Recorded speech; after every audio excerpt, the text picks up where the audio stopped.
Though we are mainly known for tropical weather and beautiful beaches, the Caribbean is also one of the most violent regions in the world and experiences a deplorable level of violence against women and girls.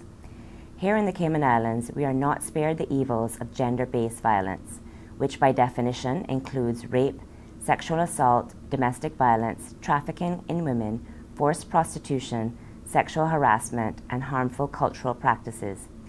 Today marks the International Day for the Elimination of Violence Against Women and also the first day of the global 16 Days of Activism Against Gender Violence campaign, which runs through the 10th December International Human Rights Day to reaffirm that women's rights are human rights. We must respect the dignity of all people and their right to live a life free of violence. Focusing on violence against women is not to ignore the suffering of boys and men who are also victims of domestic and sexual violence, as well as disproportionate victims of homicide and other violent crimes, which is unacceptable and should be condemned. However, historical inequities and cultural stereotypes do make women and girls more vulnerable to gender-based violence, and at this time of the year, we focus on their particular circumstances and needs. Gender-based violence encompasses many difficult topics that are often hard to talk about, especially in public. However, that is exactly what we must do in order to decrease such violence. We have laws on the books and many services and resources available, but until we change our mindset, we will never eliminate this scourge. We cannot separate public and private crime.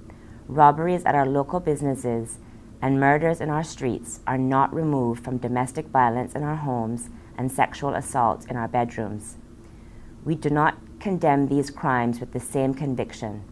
We often think victims must have motives to lie about their experiences, or that what has occurred is not a crime, but rather a private matter between two individuals. Or we may ask what she did to anger her partner, or wonder how much she drank that night. This social tolerance of violence and victim blaming and shaming is unacceptable. Those who would turn a blind eye to violence or who discriminate against victims of gender-based crimes by treating them differently than they would a person who states that he or she has been burglared or assaulted are not a part of the solution. Government has a responsibility to keep people safe, and the anti-violence legal framework in our nation is strong and progressive. We do recognize that there are areas where implementation and capacity building can be improved, and are committed to strengthening our laws and policies, putting mechanisms in place to build more inclusive and supportive structures to enforce them, and also addressing the root causes of these crimes to prevent violence from occurring in the first place. However, these laws and policies will not work without support from stakeholders and from the general public. As citizens and residents of the Cayman Islands, we must work together for a safer community, and a national security must include a focus on making homes, schools, workplaces, and social settings safe. Violence against women is systemic, and it has been allowed to flourish in our society as a result of gender inequality. We are therefore all accountable for changing this offensive reality. The 16 Days of Activism campaign is an organizing strategy and an opportunity to renew our commitment to addressing these pervasive abuses that are often unacknowledged or underacknowledged, or worse, denied. Violence against women is a public health issue. It has severe negative effects on children who witness and/or are victims of violence.